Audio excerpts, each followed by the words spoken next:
मैंने भगवान से प्रार्थना की, प्रभु ये मेरी माँ है, इसलिए मेरा मन इसमें अटकता है क्योंकि इसने मुझे जन्म दिया है, इसने मेरा पालन पोषण किया है।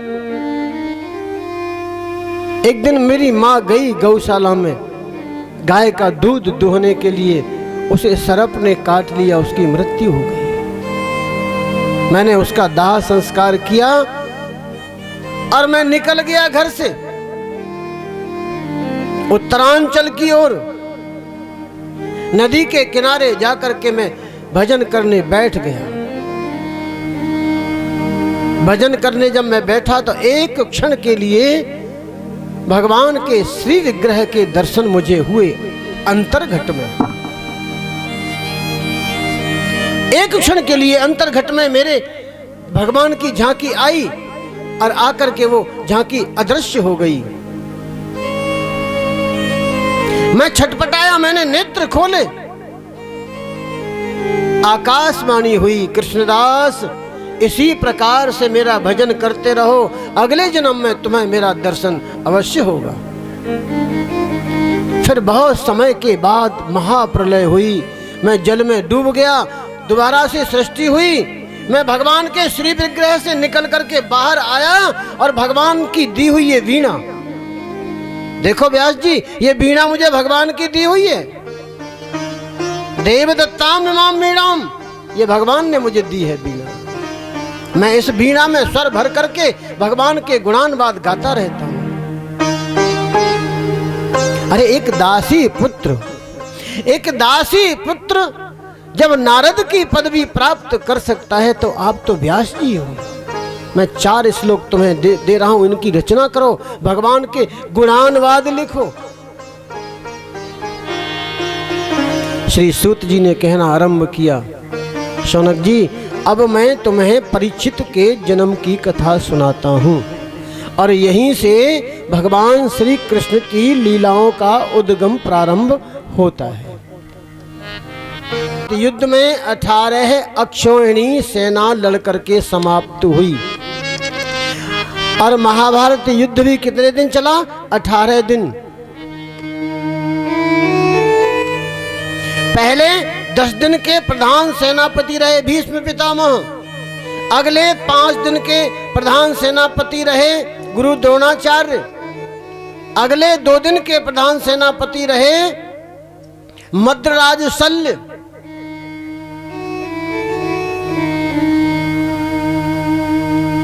और 1 दिन के प्रधान सेनापति रहे कर्ण।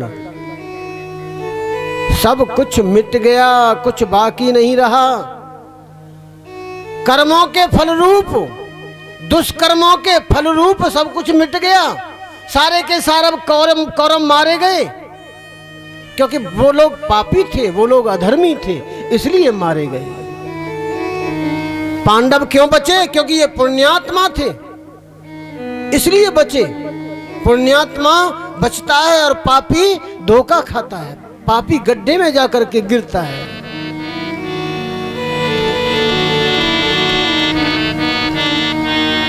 यदा मृधे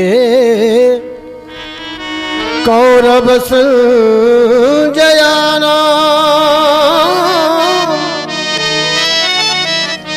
वीर सथे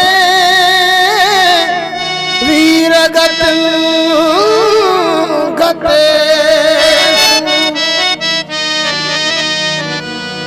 व्रकोदरा विद्ध गदा विमर्श भग्नोर्दंडे धृतराष्ट्रपुत्रे।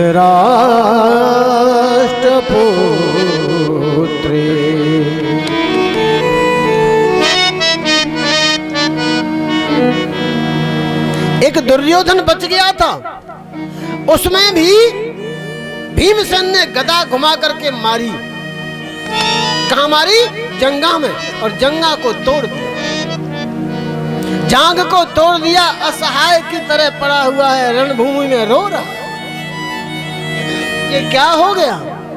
मेरे अपने सब मारे गए, हम 100 के 100 भाई मारे गए, रो रहा है पड़ा पड़ा। उसी समय वहां अश्वत्थामा आए हैं। अश्वत्थामा ने पूछा, मित्र तुम्हारी ये हालत किसने की?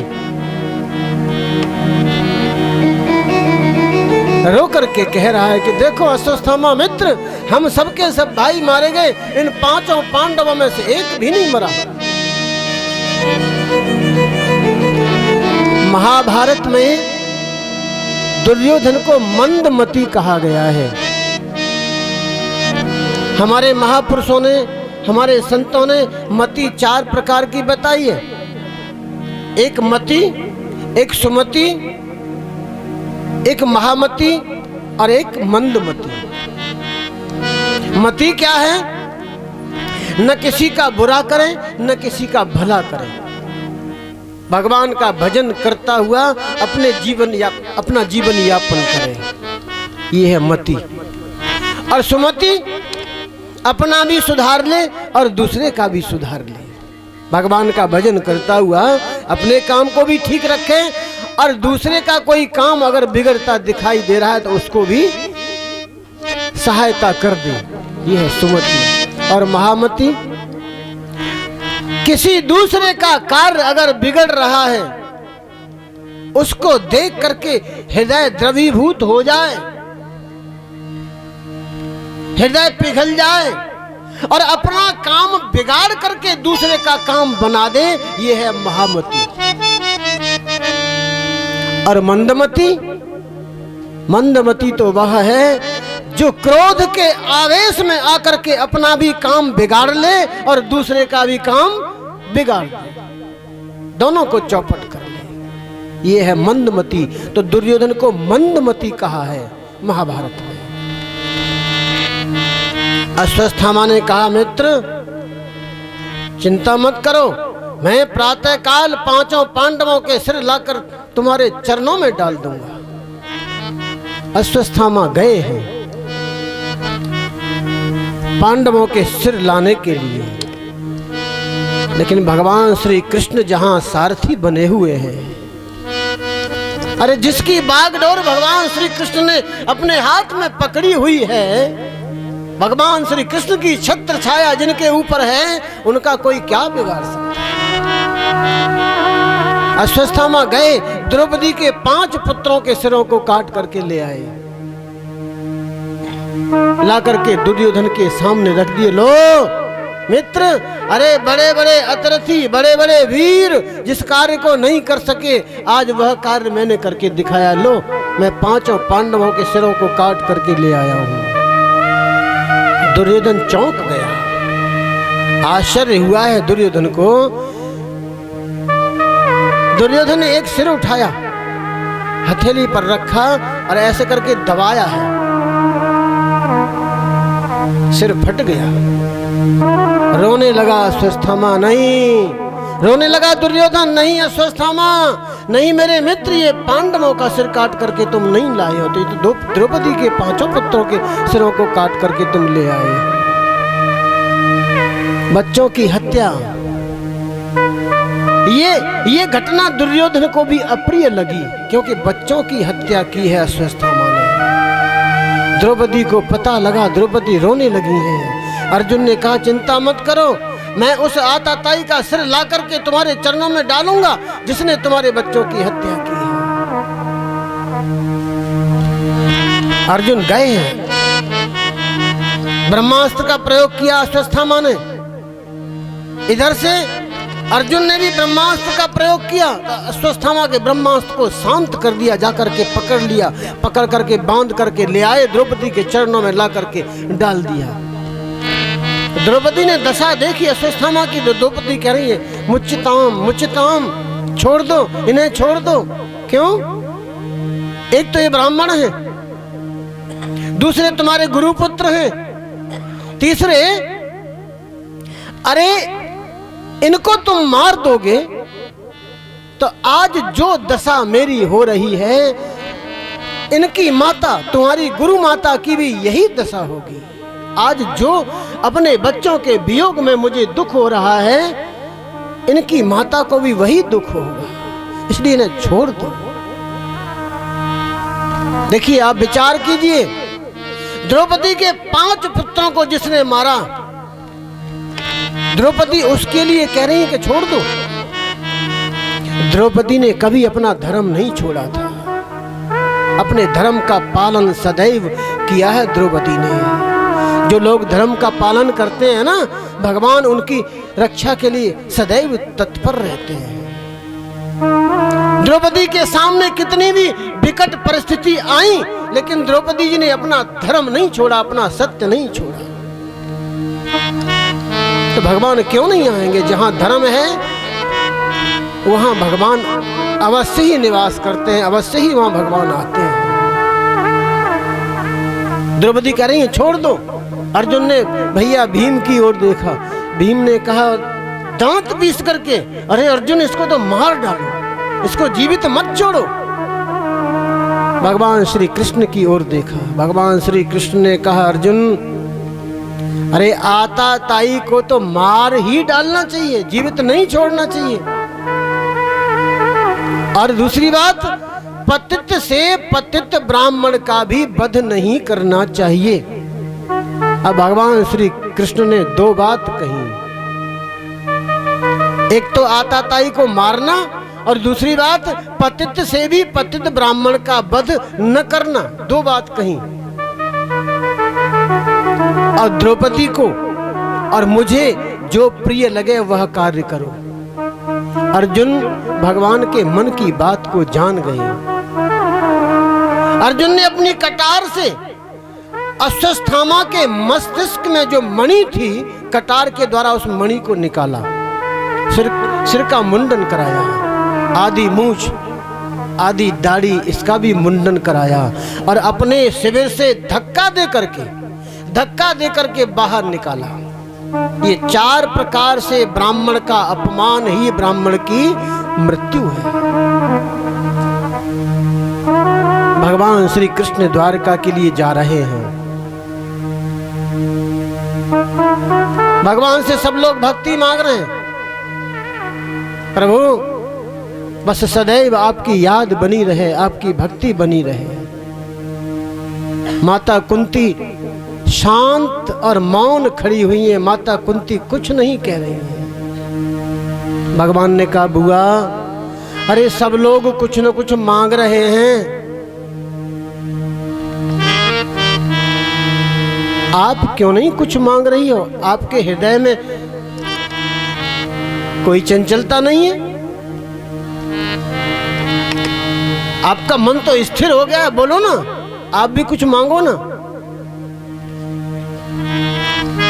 कुंती ने कहा द्वारिकानाथ मांगू, मुझे दोगे? हाँ बुआ मांगो ना, क्या मांगना चाहती हो? देखिए क्या मांगा कुंती ने।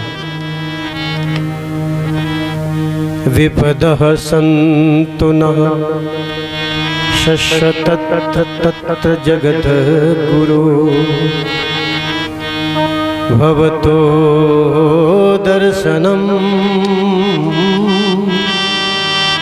यस्याद् पुनर्भव दर्शनम्।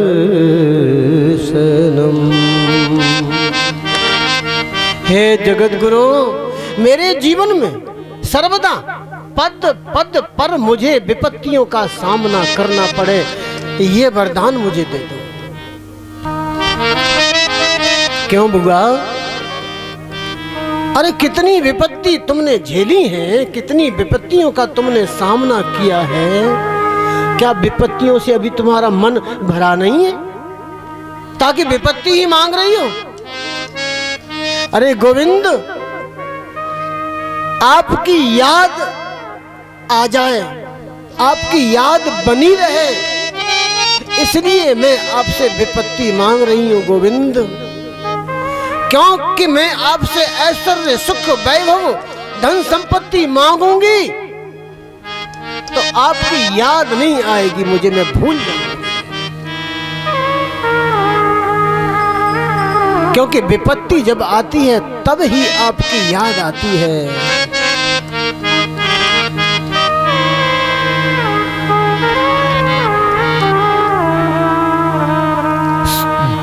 दुख में सुमिरन सब करें, सुख में करे न को।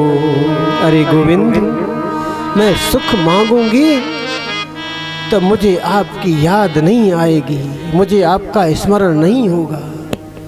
दुख में सुमिरन सब करे, सुख में करे न को। जो सुख में सुमिरन करे तो दुख काहे को हो। अगर भगवान संपत्ति दे दें, ऐश्वर्य दे दें, कीर्ति दे दें, तो अपने धर्म को नहीं छोड़ना चाहिए, भगवान को याद करते रहना चाहिए।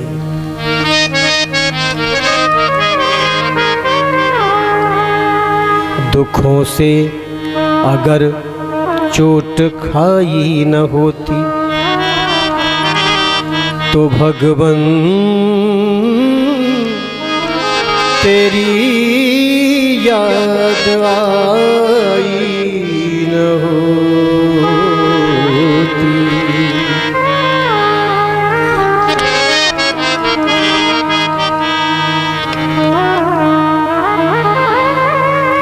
कुंती ने कहा, द्वारिकानाथ, द्वारिका जा रहे हो? हाँ बुआ, जा रहा हूं। आज रुक जाओ ना। रुक गए, बुआ की बात मान ली, रुक गए। भगवान श्री कृष्ण अपने कक्ष में जा रहे हैं विश्राम करने के लिए। महाराज युधिष्ठिर का जो कक्ष था ना, उसके सामने से निकले हैं तो देखा कि उस कक्ष में से रोने की आवाज आ रही है। भगवान श्री कृष्ण ने अंदर उस कक्ष में जाकर के देखा तो महाराज युधिष्ठिर ने अपना माथा पकड़ रखा है, माथा पकड़ करके रो रहे हैं। भगवान श्री कृष्ण ने पूछा, महाराज क्या बात है, क्यों रो रहे हो? अरे महाभारत का युद्ध हुआ, आपको विजय मिली, विजय श्री ने आपको ग्रहण किया, आपको चुना, आप राजा बन गए, फिर भी आप रो रहे हो? महाराज युधिष्ठिर ने कहा, प्रभु अरे इस राज्य की लिप्सा ने, राजा बनने की इस लिप्सा ने क्या कर दिया? मेरे जो अपने थे, चाचा, ताऊ, भाई, बंधु, सबके सब मेरे हाथों से मारे गए इस राज्य के लिए। मैं उसको याद कर करके रो रहा हूँ द्वारकानाथ, मैं उसको याद कर करके रो रहा हूँ कि ये क्या हो गया, मेरे अपने सबके सब मारे गए। भगवान श्री कृष्ण ने कहा, महाराज ये सब मेरी इच्छा से हुआ है, आप तो निमित्त मात्र हैं।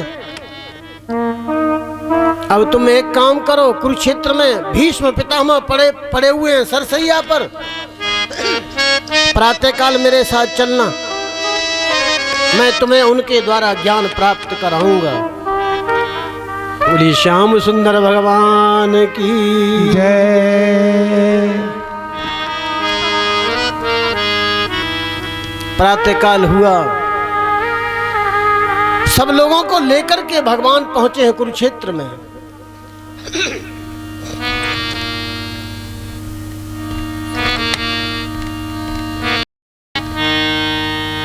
महाराज युधिष्ठिर पहुंचे, दादाजी को प्रणाम किया। अर्जुन पहुंचे, अर्जुन ने प्रणाम किया। भगवान श्री कृष्ण नहीं आए। भीष्म पितामह ने पूछा, क्या बात है अर्जुन, श्री कृष्ण कहाँ हैं? श्री कृष्ण नहीं पहुंचे, अर्जुन पहले पहुंच गए, युधिष्ठिर पहले पहुंच गए, कुंती, द्रौपदी ये सब पहले पहुंच गई, भगवान क्यों नहीं पहुंचे? देखिए, क्योंकि भगवान तो सारथी है ना, रथ को हाँक करके ले जा रहे हैं, रथ को खड़ा करने गए इसलिए पीछे रह गए, रथ को नियत स्थान पर खड़ा करके आएंगे। भगवान श्री कृष्ण आए, भगवान श्री कृष्ण ने आकर के दादाजी को प्रणाम किया। भीष्म पितामह ने कहा, श्री कृष्ण आप जानते हो कि इस समय मुझे कितना कष्ट है, फिर भी आने में इतना विलंब क्यों कर दिया आपने? आप शीघ्र क्यों नहीं आए?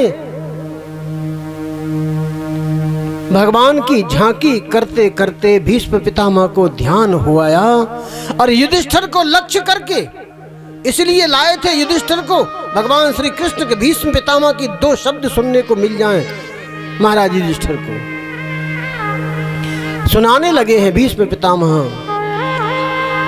युधिष्ठिर, युद्ध महाभारत युद्ध का 8वां दिन था। दुर्योधन मुझसे बोला, क्यों पितामह लड़ रहे हो कौरवों की ओर से और पक्ष कर रहे हो पांडवों का?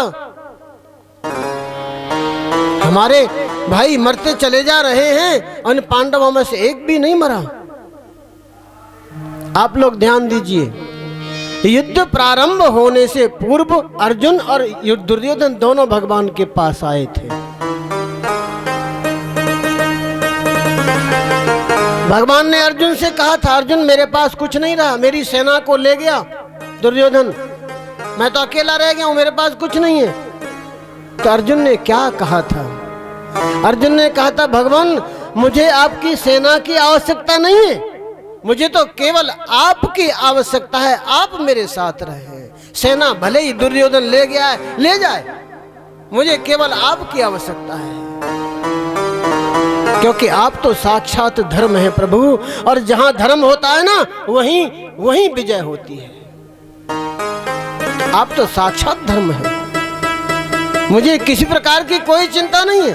पराजय भी अगर होगी तो दोष आपको लगेगा, आपकी पराजय होगी, मुझे इसकी कोई चिंता नहीं है।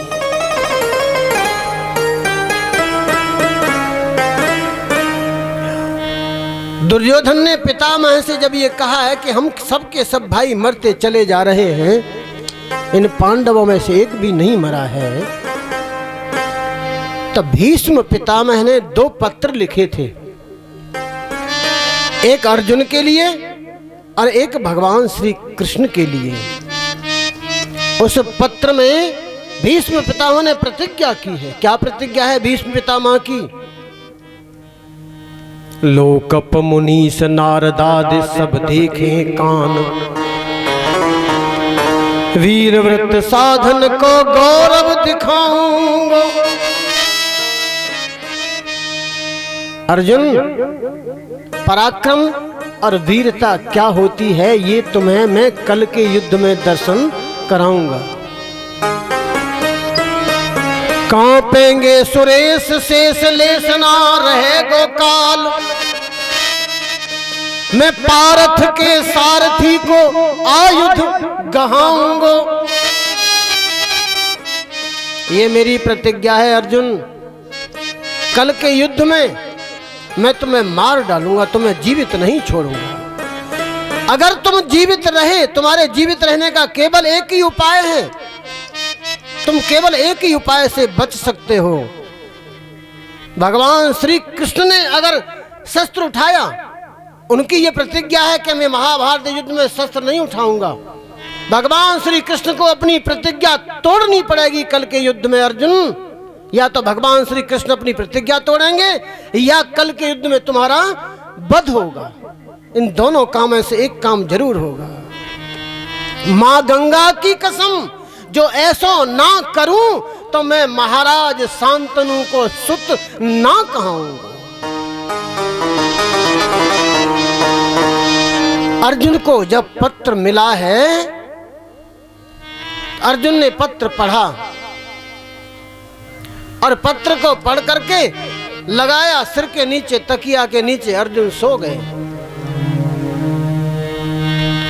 और यही पत्र जब मिला है भगवान श्री कृष्ण को, 2 पत्र लिखे थे, यही पत्र जब मिला है भगवान श्री कृष्ण को, तो भगवान श्री कृष्ण उस पत्र को पढ़ रहे हैं और पढ़ते पढ़ते भगवान श्री कृष्ण के हाथ कांप रहे हैं कि कल के युद्ध में क्या होगा। कल के युद्ध में अर्जुन मारा जाएगा। ये भीष्म पितामह की प्रतिज्ञा है। रात को भगवान को नींद नहीं आ रही है, अपने कक्ष में टहल रहे हैं। द्रौपदी को पता चला तो द्रौपदी आई भगवान के पास, प्रभु कल के युद्ध में क्या होगा, कल के युद्ध में क्या करोगे। पूरी रात चर्चा करते करते बिता दी द्रौपदी ने भगवान श्री कृष्ण ने। प्रातः काल 4 बजे है, तो कहा जल्दी करो, आओ मेरे साथ, कुछ उपाय करते हैं। बताया नहीं कि क्या करना है, कि कुछ उपाय करते हैं। भगवान श्री कृष्ण आगे आगे और द्रौपदी पीछे पीछे युद्ध स्थल की ओर। कहाँ ले जा रहे हो? द्वारिकानाथ, ये तो युद्ध स्थल है। आओ, बोलो मत, पीछे पीछे चली आओ, जैसे मैं कह रहा हूं वैसे करो।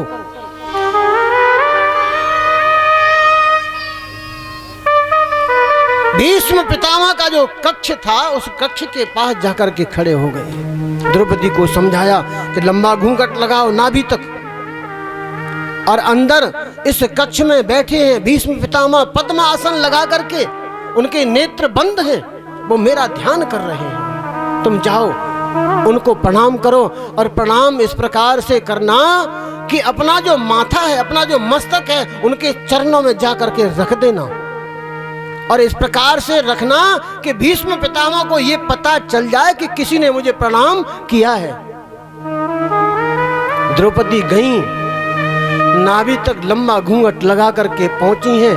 अंदर जाकर के देखा, जो दृश्य देखा है, भीष्म पितामह पद्मासन लगा करके बैठे हुए, सफेद दाढ़ी, सफेद बाल, सफेद वस्त्र, भगवान का ध्यान चल रहा है। द्रौपदी ने अपना मस्तक बाबा के चरणों में जाकर के टेका, और जैसे ही मस्तक रखा तो भीष्म पितामह के मुख से शब्द निकला, अखंड सौभाग्यवती भव बेटी, तेरी मांग का सिंदूर सदैव चमकता रहे।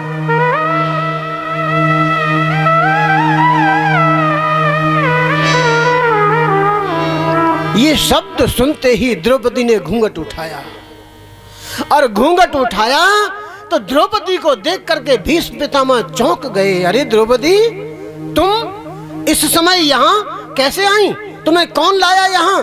किसके साथ आई हो? तो द्रौपदी ने कहा, बाबा मैं अपनी एक सहेली के साथ आई हूँ। कहाँ है तुम्हारी सहेली? बाबा आपके तंबू के पीछे खड़ी है। अच्छा चलो। जानते थे भीष्म पितामह की सहेली कौन है। उधर भगवान श्री कृष्ण भी सुन रहे हैं इस प्रसंग को, तो अपना जो पीतांबर था ना, पीतांबर का घूंघट लगा लिया। पीतांबर का घूंघट लगाकर सहेली बन गए भगवान श्री कृष्ण। पीछे से पूरी पीठ दिखाई दे रही है। भीष्म पितामह आए, भीष्म पितामह के नेत्रों में अश्रुधारा बह रही है। अरे गोविंद, अपने भक्तों के कार्य करने के लिए तुम क्या क्या रूप बना लेते हो, कैसे कैसे रूप धारण कर लेते हो। अब एक बात बताओ, कल के युद्ध में क्या करोगे? अपनी प्रतिज्ञा रखोगे या मेरी प्रतिज्ञा रखोगे? भगवान श्री कृष्ण ने कहा, बाबा कल के युद्ध में मैं आपकी प्रतिज्ञा को रखूंगा, मैं आपकी प्रतिज्ञा को रखूंगा और अपनी प्रतिज्ञा को तोड़ दूंगा। ये स्वभाव है भगवान का। भगवान अपने भक्तों के कार्यों को पूर्ण करने के लिए कोई भी रूप धारण कर लेते हैं।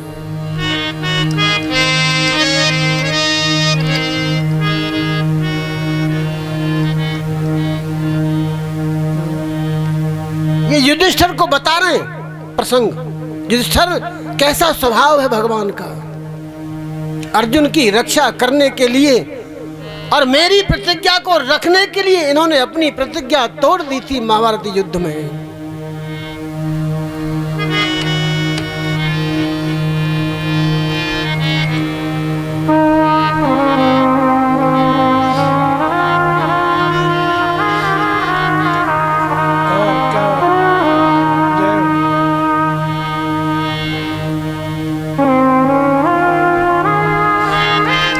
दादा पड़े पड़े सोच रहे हैं कि इन्होंने मेरी प्रतिज्ञा को रखने के लिए अपनी प्रतिज्ञा तोड़ दी थी। भगवान को प्रणाम किया। कैसा सहज व्यवहार है आपका। आप हाथ जोड़ करके मुझे प्रणाम कर रहे हो।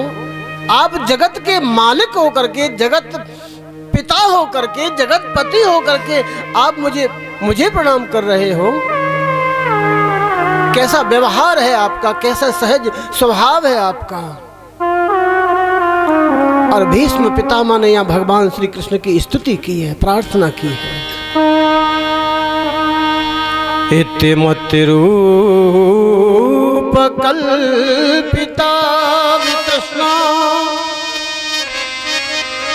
भागवत सात्वत पुंगवे विभू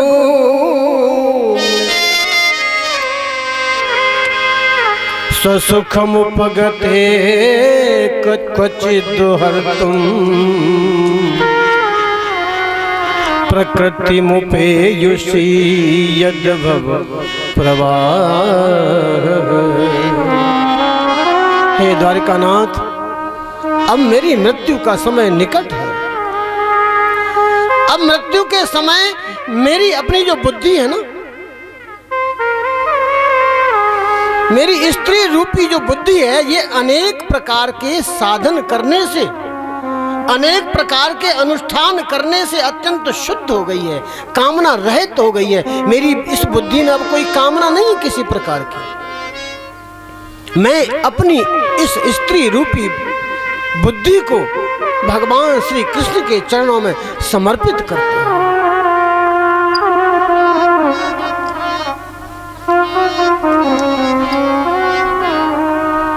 त्रिभुवन कामनम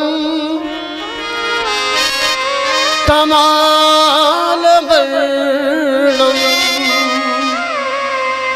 रविकर गौर बराम्बरम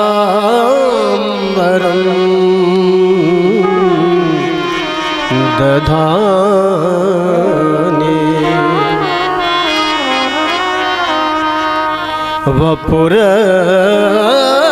वपुरलककुला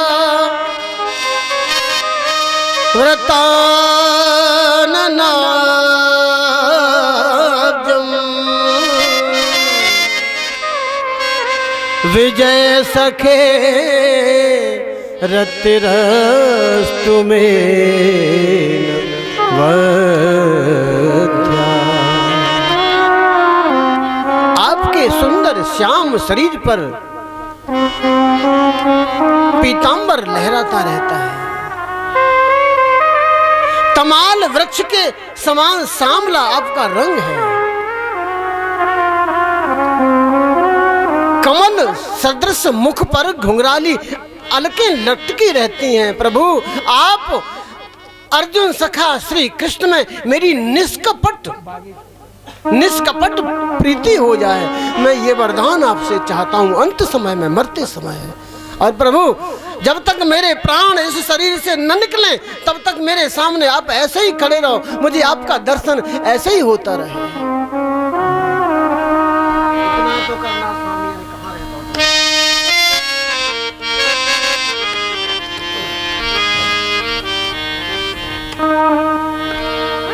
इतना तो करना स्वामी जब प्राण तन से निकले।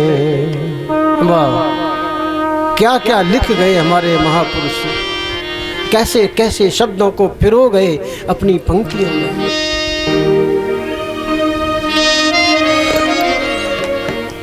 हम उन्हें कुछ दे तो नहीं सकते, भगवान से यही प्रार्थना करते हैं कि जिन्होंने ये शब्द पिरोए हैं वो अमर बने रहे, सदैव अमर बने रहे। गुप्ता जी, ये बिंदु जी का पद है। इतना तो करना स्वामी। क्या मांग रहे हैं भीष्म पितामह भगवान से कि मेरे प्राण जब तक नहीं निकल जाएं तब तक आप मेरे समक्ष ऐसे ही खड़े रहें, ऐसे ही दर्शन दें। इतना तो करना स्वामी जब प्राण तन से निकले। इतना तो करना स्वामी जब प्राण तन से निकले। गोविंद नाम ले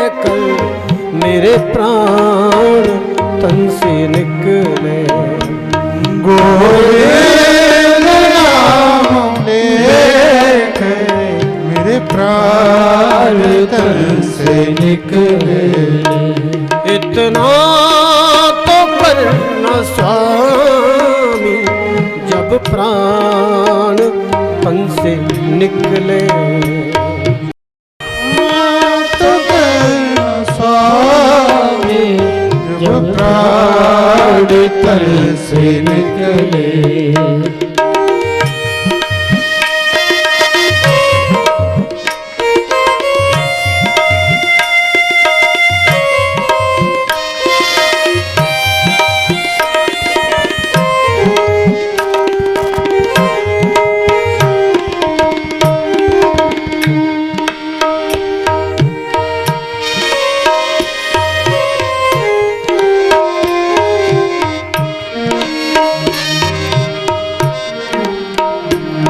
उस वक्त जल्दी आना नहीं शाम भूल जाना। उस वक्त जल्दी आना नहीं शाम भूल जाना। उस वक्त जल्दी आना नहीं शाम भूल जाना। उस वक्त जल्दी आना नहीं शाम भूल जाना। राधे को साथ लाना, अकेले नहीं आना, युगल छवि का दर्शन देना। राधे को साथ लाना जब प्राण तन से निकले। राधे को साथ लाना जब प्राण तन से निकले। इतना तो करना स्वामी जब प्राण तन से निकले। इतना तो करना स्वामी जब प्राण तन से निकले।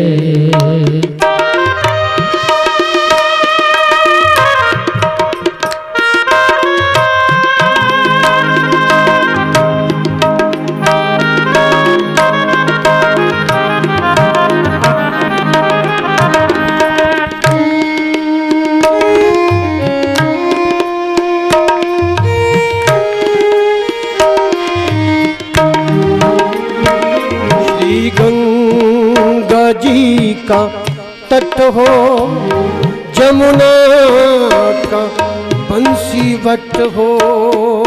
श्री जमुना जी का तट हो, यमुना का बंसी वट हो। ये सौभाग्य है। देखिए,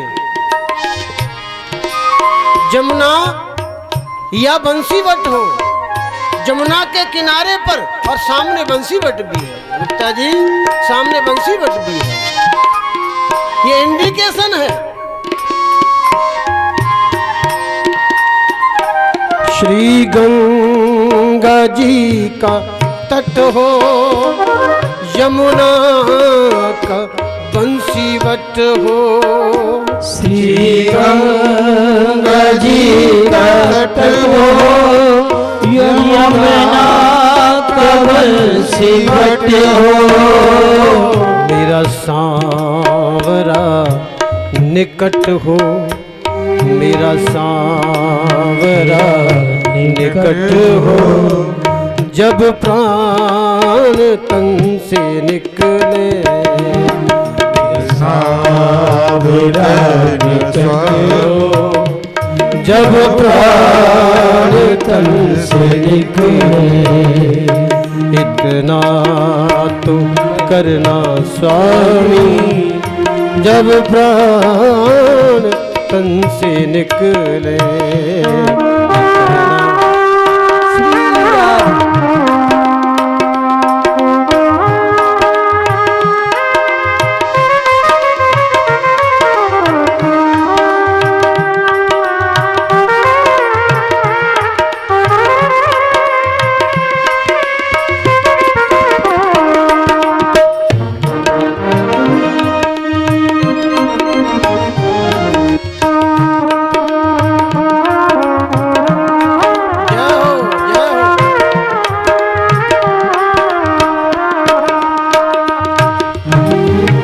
एक बार जयकारा लगाइए।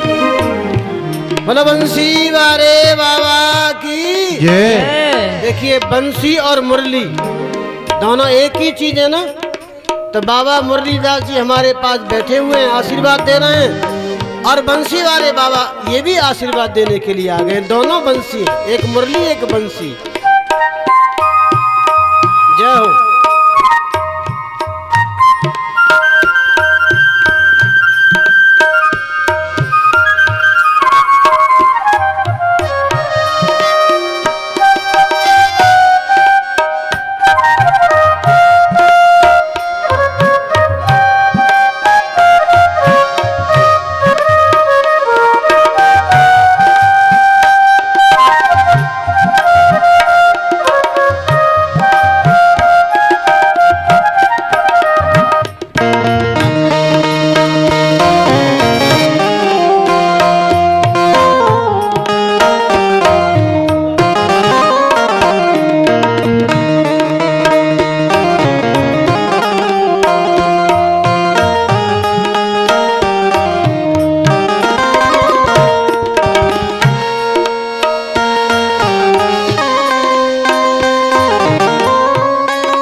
ये बंसी वाले बाबा, इनकी उम्र हो रही है इस समय 2 कम 80, 78 वर्ष। और हमारी उम्र हो रही है इस समय 2 कम 60। कितना अंतर हो गया? 20 साल का अंतर हो गया। आज से 25 साल पहले हमारा इनसे मिलन हुआ था, इनसे भेंट हुई थी। उस समय ये बंसी बजाते थे और स्वर भर के जब बंसी बजाते थे तो हम इनके घर की ओर दौड़े चले जाते थे, इनके पास जाकर के बैठ जाते थे। इनसे कहा करते थे कि बाबा हमें भी कुछ सिखाओ ना, हैं आप इतना मधुर बंसी बजाते हो, हमें भी कुछ सिखाओ ना। तो सिखाते थे, बताते थे कि कैसे गाया जाता है, कौन सा स्वर कहाँ लगता है, कौन सा वादी स्वर है, कौन सा संवादी स्वर है, ये सब बताते थे हमको। ऐसी कृपा हमारे ऊपर रही है इनकी।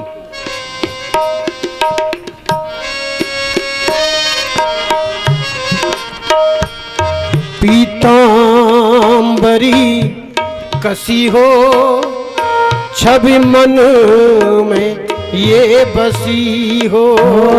पीतांबरी कसी हो छवि मन में बसी हो। पीतांबरी कसी हो छवि मन में ये बसी हो। पीतांबरी कसी हो छवि मन में ये बसी हो। होठों पे कुछ हंसी हो, होठों पे कुछ हंसी हो, जब प्राण तन से निकले। होठों पे कुछ हंसी हो, जब प्राण तन से निकले। इतना तो करना स्वामी, जब प्राण तन से निकले। इतना तो करना स्वामी, जब प्राण तन से निकले।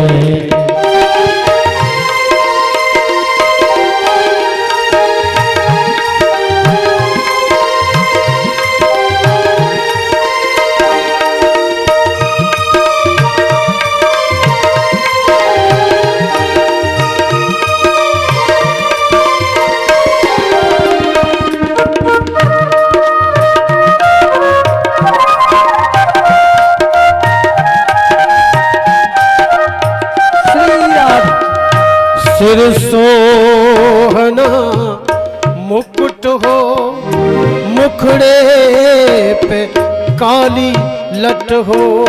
सिर सोहना मुकुट हो, मुखड़े पे काली लट हो। सोहन मुकुट हो, मुखड़े पे काली लट हो। सिर सोहना